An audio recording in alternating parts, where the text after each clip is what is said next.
اسی دوران میر وائس شمالی کشمیر حسن فردوسی نے بھی ایل جی حکومت سے مطالبہ کیا ہے کہ وہ فروٹ گروورز کو درپیش مسئلے کا فوری طور پر حل نکالے۔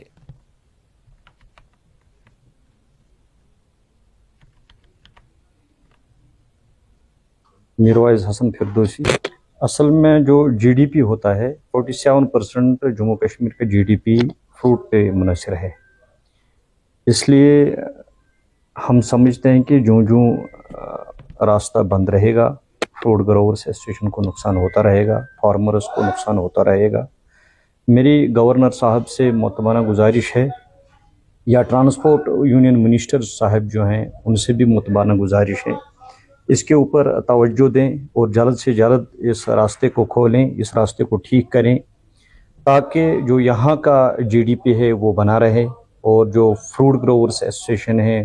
ان کا بھی نقصان نہ ہو، جو فارمرز ہیں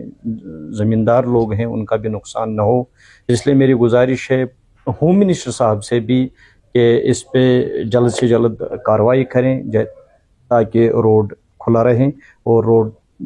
ٹرین بھی ایک آپشن ہو سکتا ہے، ٹرین کے ذریعے بھی یہ فروٹ باہر جا سکتا ہے۔ بہت اچھا قدم ہے، جو بھی جی ڈی پی بڑھانے میں کام کرے گا وہ بہت اچھا قدم ہے۔ جہاں بھی اچھا کام ہوگا ہم اس کی سراہنا کریں گے، ہم اس کا اپریشیٹ کریں گے۔ بالکل آپ کی بات صحیح ہے، میں چیف منسٹر صاحب سے اپیل کرتا، مگر آپ کو بھی مجھ سے زیادہ معلوم ہے کہ